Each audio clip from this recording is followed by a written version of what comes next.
twalwaniriza mu kitundu kyaffe kino eky'olwaleero. Mukadde kano tugenda kulaba engeri abantu gye baali basobeddwa nga balaba abayeekera baganya okomya okulwana. Ate nga gavumenti ya musajja mukulu Milton Obote gwe baali balwanyisa yeemaze okubeera ng'eggyibwako. Ekitundu kino kikutuusibwako aba Hilltop View Hotel bakutegeeza nti gwe atakolagana na mwenge osobola okubeera ng'obettanira abasangibwa mu Mbale City.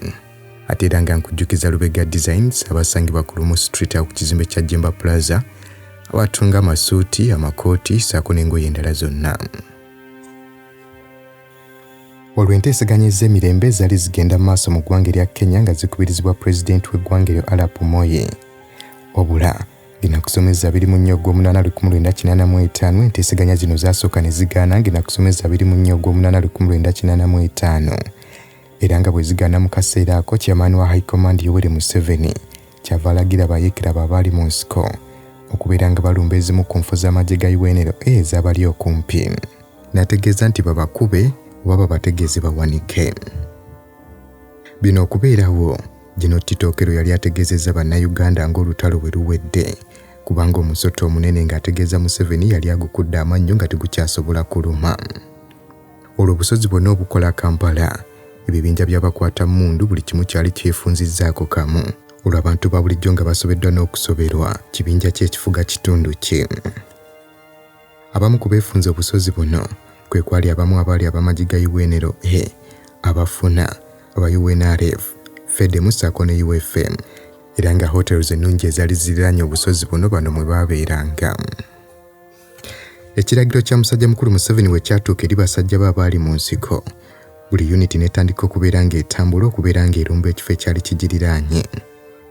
Olwo Patrick Lumumba ssaako ne bamwesige baatambula boolekera Busunju, ekibinja ekirala ne kyolekera Luweero ate ekirala ne kyolekera Matugga. Bataliyoni esooka ya musajja mukulu Pecos Kuteesa ssaako ne Mugisha gwe baali bakazaako Hedeke ngono yali second in command we bo beetooloola ekibuga kya Kiboga nga bano baatambula misana ttuku bwe batyo ne beetooloola ebizimbe ab'amagye ga UNRA mwe baali bakubye enkambi zaabwe. Pecos Kuteesa alagira abantu ba bulijjo ogenda okutegeeza ab'amagye gano nti babeetoolodde era nga keekadde okubeera nga bawanika oba si kyo bagenda kubasesebbula bwe baba nga baagala kulwana. Basajja ba Pecos Kuteesa baali baagala bakole Lumumba kye yali akoze. Mukadde ako Lumumba yali ayogedde nabo ku Radio Call n'abategeeza nga ye bwalumbye Busunju bonna n'abasesebbula be yasangamu. Wabula ye Pecos Kuteesa yalemerako n'abategeeza nti tewali nsonga yonna lwaki bayiwa omusaayi mukadde ako. Amagye ga UNRA ge baali beetoolodde gaali gawera mu kampani nga 2 nga n'okwetegeka tebeetegese kubeera nga boolekera olutalo luno nga balinze bulinzi biragiro kuva Kampala kubanga bangi ku bo baali bakitwala nti olutalo n'okugwa luwedde. Pecos Kuteesa muli mutima yali ateebereza nti eggye lino erya UNRA terigenda kubeera nga libaanukula kulwanagana nabo olw'ensonga nti eggye lino ery'ekiboga lyali liduumirwa Lieutenant Okechya nga second in command we yali Lieutenant Kakooza ng'ate bombiriri bano baatendekebwa ne Pecos Kuteesa Monduli mu ggwanga erya Tanzania. Kuteesa yali musanyufu kubanga kye yali ateebereza kyatuukirira bano tebaalwanagana naye era nga baali baduumira eggye lino erya UNRA bakkiriziganya okubeera nga basisinkana Pecos Kuteesa ku ssaawa zaali 4 ez'okumakya. Kuteesa yava mu uniti ye n'agireka ng'ekulemberwa Hedeke yali amumyuka bw'atyo n'agenda mu matwale g'omulabe. Olwo omusajja mukulu Santos Okechya yamwaniriza n'omutima ogwali omulungi bw'atyo n'agenda maaso n'okuyita basajja bo okubeera nga bakuŋŋaana bawulirize. Pecos Kuteesa yabawa ebintu 2 kwe baali balina okulondako ng'ekimu ku byo yabategeeza nti abaagala okubeegattako baddembe okukikola, ekyokubiri n'abategeeza nti abaagala okudda e Kampala baddeeyo wabula nga mu kuddayo ebyokulwanyisa balina kubireka mabega. Mu kusooka bangi baalabika nga abatagenda kukkiriza bino byabagambibwa okutuusa lwe baalaba basajja ba Pecos Kuteesa bakulembeddwa Mugisha nga batandise okufuna enfo zaabwe. Olwo ne bakkiriza okulondako ku ebyo byabaweebwa. Amagye ga gavumenti gatandika okuteeka bwansi ebyokulwanyisa ne balinnya emmotoka zaabwe okubeera nga boolekera Kampala. Bano baali balina loole 4 teekako ne ttanka y'amazzi gye baali batambula nayo. Wabula ate ye omuduumizi waabwe Okechya abangi gwe baali bamanyi nga Kanyogoga yafuna akaseera akazibu okubeera ng'asalawo. Ti mu kusooka ono yali aganye okubeera nga aggulawo etterekero ly'ebyokulwanyisa byabwe ng'agamba nti alina kusooka kufuna biragiro kuva eri bakama be. Pecosseries kyava amutegeeza nti mukadde ako ebiragiro bakama be bye bagenda okumugamba tebigenda kumuyamba ye n'abalwanyi be omulundi n'ogumu. Okekyono oluvannyuma yeegatta ku bakwatamundu bano aba NRA ku lunaku olwo olw'ennaku nga 28/1985.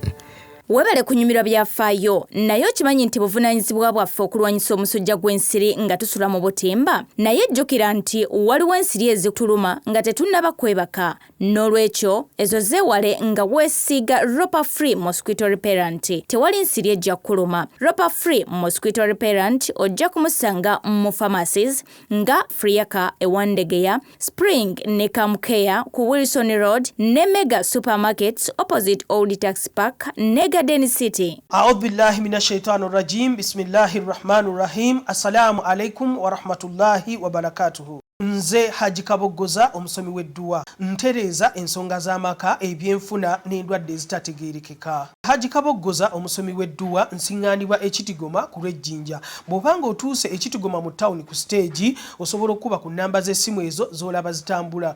Gwe wenna ali ewala oyinza okuyita ku mukutu gwaffe ogwa WhatsApp ku layini eyo eya MTN obudde bwonna mbeerako. Ku lunaku olwo olw'ennaku nga 28/1985 nga ge gaali amazaalibwa ga musajja mukulu ono Pecosseries Oketya yakola okusalawo okwali okutuufu eri abayeekera bano. Ono yasalawo okubeera nga abeegattako era bw'atyo n'awonya obulamu bwe ssaako n'obw'abalwanyi be abaali eyo mu bibiri. Bwe bati ab'amagye bano aba UNRA balinnya emmotoka zaabwe ne boolekera Kampala nga baduumirwa yali Second in Command Lieutenant Kakoza. Kakoza ayogerwako ye musajja mukulu yamala n'afuuka chairman wa LC5 mu kitundu eky'Emubende. Mission ya Pecosseries ey'ekiboga yakakasa nti mbutuufu ab'amagye bano tebabeera na nsonga nnene nnyo ku mitima ebeera ebalwanya, wabula buli omu abeera akola mulimu gw'okulaba nga agukola bulungi. Era nga bo bakitwala nti gubeera nga mupiira nti wabeerawo omuwanguzi ssaako n'abeera awanguddwa. Nti kyokka kino kyawukanako ne ku bannabyabufuzi kubanga bo be batereka obukyayi ku mitima gyabwe, ng'oluusi ensonga eyo ebasiya amaanyi n'okuba. Abayeekera bano era ebifo ebirala bye baasobola okwefunza kwe kwali Matugga, Busunju nga kw'otadde ne Luweero. Oluvannyuma bano nga bamaze okwetereeza bakizuula nti basobodde okuwamba ebyokulwanyisa ebyali biwerako nga bafunyeemu okusoomozebwa kutono nnyo kwa bannaabwe abaali balumiziddwa. Ku ludda lwa Pecosseries yali ekiboga wo waali wanjawulo kubanga ebyokulwanyisa baabifuna nga tebafulumiza yadde essasi n'erimu.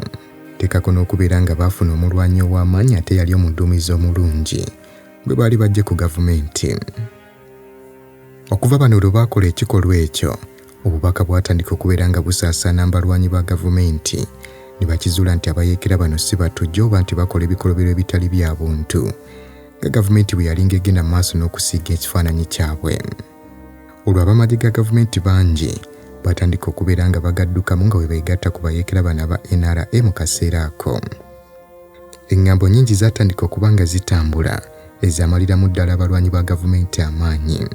Olwo nga n'abamu ku b'amagye abaali balabyeko abayeekera bano nga balwana bayongerangamu ssupu nga bagamba abayeekera tebasoboka olw'ensonga nti balina ebyokulwanyisa eby'amaanyi ate nga nabo balwanyi balungi. Tebyakoma awo, olwo abantu ba bulijjo nabo ne bongerera ddala okubeera nga ssupu bamuteeramu ddala nga bateekawo emboozi ezitaali ntuufu okubeera nga balaga nti abayeekera bano b'amaanyi. Olwo ebigambo bino byonna teekako n'abamu ku b'amagye ga UNRA bye baali balabye batandika okubeera nga badduka ku front line nga tebakyesiga bigambo bya musajja mukulu Okere yali mukama waabwe akadde ako, ne batandika okwegatta ku bayeekera ba NRA. Olwo obubaka okuva eri abakulu bano aba NRM nga bugenda eri gavumenti y'Okero ssaako ne banne bwali bwangu, nga bwali bugamba nti singa gavumenti ya musajja mukulu ono Okero neeteefuteefu okubeera nga bagenda mu kuteeseganya okw'emirembe, batandike na kubeera nga babonereza ab'amagye gaabwe abaali basiiwuusa empisa oba si kyo olutalo lwa kugenda mu maaso. Abayeekera bano baali amaanyi bagewulira era nga baagala olutalo luno lugende mu maaso, weewaawo ng'abantu bangi mu kadde ako baali tebategeera lwaki abayeekera bano bakyalwana kubanga baali basuubira nti ke kadde okubeera ng'okulwana bakukomya. Nti abantu bangi tebaategeera nsonga lwaki abayeekera bano baatandika okulwana kubanga abasinga obungi baali bamanyi nti bano baagenda mu nsiko okulwanyisa Obote era nga bakimanyi nti Obote oluvaako bano bagenda kukomya okulwana.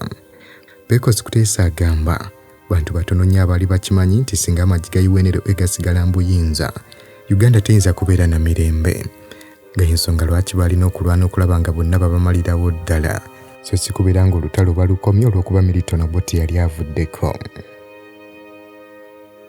Abalala abaali balwana okulaba ng'olutalo lukomaawo ng'Obote aggiddwako ge mawanga ag'ebweru agali gagamba nti ke kaseera Obote kaakati avuddewo bulijjo gwe balwanyisa, abayeekera ke kadde okubeera nga bakolagana n'Okero. Nti era mu kiseera ky'okwogerezeganya wakati wa gavumenti ssaako n'abayeekera mu kitundu eky'e Nairobi, Mr. Robin White yali munnamawulire wa BBC Africa yabuuza musajja mukulu ono Museveni ekibuuzo oba nga kituufu ebyogerwa nti ali mu kuwanvuya olutalo asobole okubeera ng'afuuka pulezidenti wa Uganda. Nti kyokka musajja mukulu Museveni mu kwanukula n'amutegeeza nti mu kaseera ako mu 1985 kya mugaso ky'okubeera ne pulezidenti mu ggwanga lino erya Uganda mu kaseera ako.